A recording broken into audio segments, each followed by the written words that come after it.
Hello everybody.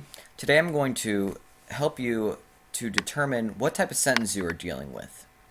A lot of times when people view this, they just see confusing words that they don't understand. But today I'm here to help you understand all this. At any time if you get confused, just rewind the video about 30 seconds and keep doing that until you get to a part that you do understand. At that time, play the video and see if you can understand it better than when you listen to it a second time. If you still don't understand it, just rewind at the end of the video, and I have links that you can use that may explain it in a different way.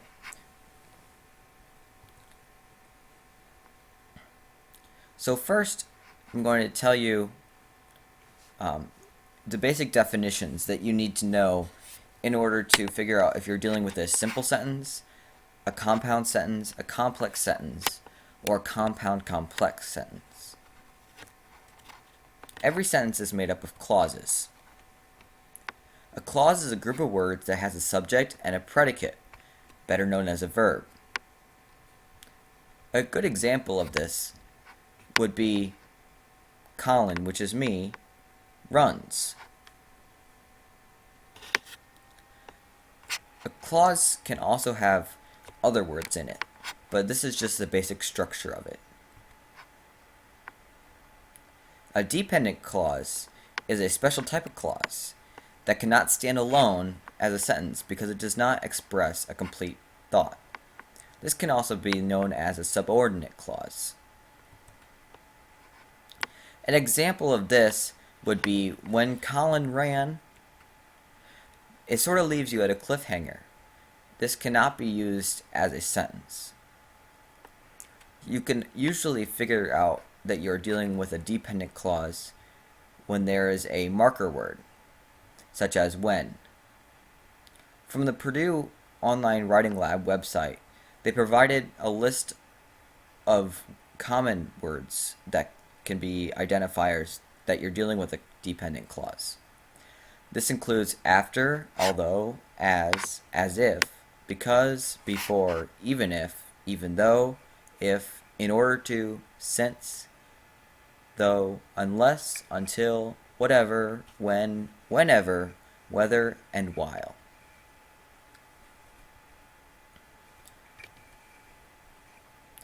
The third and final type of clause is an independent clause. This expresses a complete thought and can stand alone as a sentence.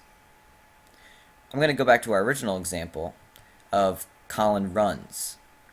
This is an independent clause that also can be categorized as a simple sentence, which I'll get to in just a couple seconds. It is a sentence. Usually this is acceptable as a sentence, but it is not recommended to be used. So again, if you want to pause and write this down if you're taking notes, here is your definitions of clauses.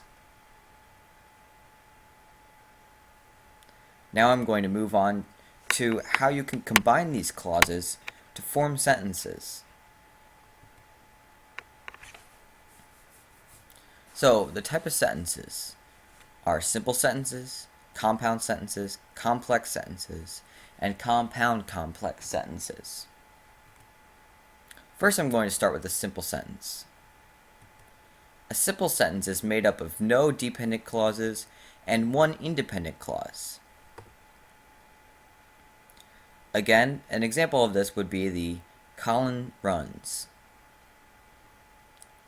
It can be anywhere from 2 words up to infinity words, as long as it does not include any dependent clauses and only one independent clause.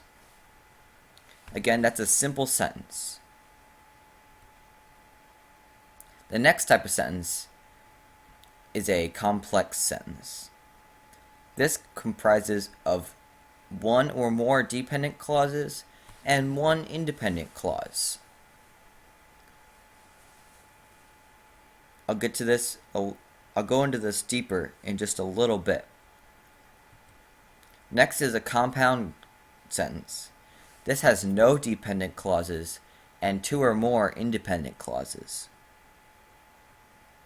Again, I'll go into this in just a little bit. And the final type of sentence is a compound complex sentence. Finally, I'll go into this again in just a little bit.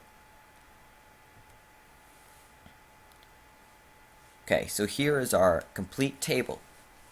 I would suggest screenshotting this. If you do not know how to do this, if you have a Mac, you can use QuickTime. If you have Windows, you can use the snipping tool.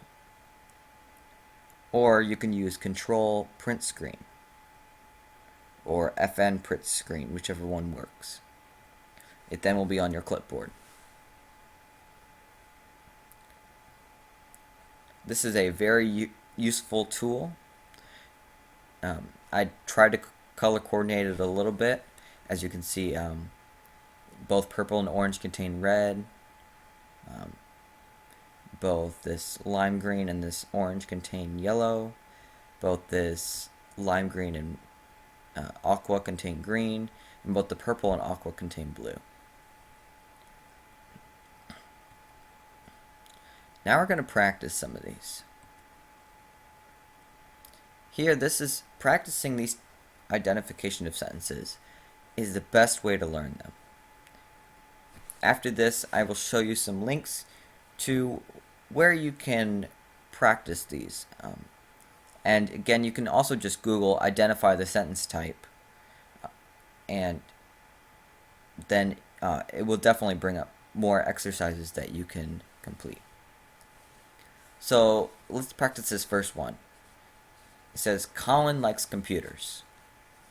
There's no commas, there's no conjunctions, and there's none of those identifier words that would show that there's a dependent clause. So because of that, there's only one independent clause and no dependent clauses. And so if you look back at the chart, this is just a simple sentence. The next one, while he was at youth group, his family decorated for Christmas. This first section, while he was at youth group, is a dependent clause due to this identifier word. His family decorated for Christmas could stand alone as a sentence, so that is an independent clause. So there is one dependent clause and one independent clause. This is a complex sentence. The next sentence is as follows.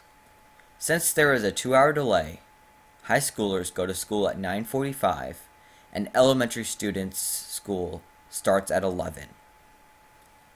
So here, the since is an identifier word that this clause, since there is a 2-hour delay, is dependent. High schoolers go to school at 9:45 is another independent clause. That could stand alone as a sentence, and is a conjunction, so it shows that there's going to be more than one independent clause. Elementary students' school starts at 11 is another independent clause. So there are 2 independent clauses and 1 dependent clause. This shows that this sentence is compound complex. The final sentence is, I ran 5 miles and I listened to music. And here stands as a conjunction. So this pretty much implies that these are going to be 2 independent clauses. I see 2 subjects, both being I. Ran is a verb and listened to is a verb. So here, this shows that this could stand alone. I ran 5 miles. That can stand alone as a sentence, so that is independent. I listened to music is also independent because it could stand alone as a sentence. Due to these having 2 independent clauses and 0 dependent clauses, this sentence is compound. Now that we've practiced some together, I'm going to give you some resources so you can practice more on your own. These links will be in the description of this video if you are on YouTube. So first we have this Purdue OWL. This is where I got information on independent and dependent clauses. So if that's where you're struggling, you can go there. This here is an exercise with the independent and dependent clauses. It's some practice with them. This website right here helps you to identify the sentence type. It has 3 quizzes at the bottom. It just explains it in a different way. Even though it says English as a second language, my English teacher, as an honors teacher, uses this website and others that are similar to teach to our class because it is very straightforward and easy to understand. I highly recommend this website. This next website is from a different Center for Learning. They explain it in just a little bit different way as well, and this has some more exercises at the bottom with an answer key as well. This last resource is just another way that it explains the whole types of sentences. If you don't understand one of these, you can always look at the next. I highly recommend going to any of these. Just look at the links in the description of this video. Thank you very much, and I hope you learned from this video. If you have any questions, just comment and I'll try to get back to you as soon as I can. Thank you very much for watching. Learn on.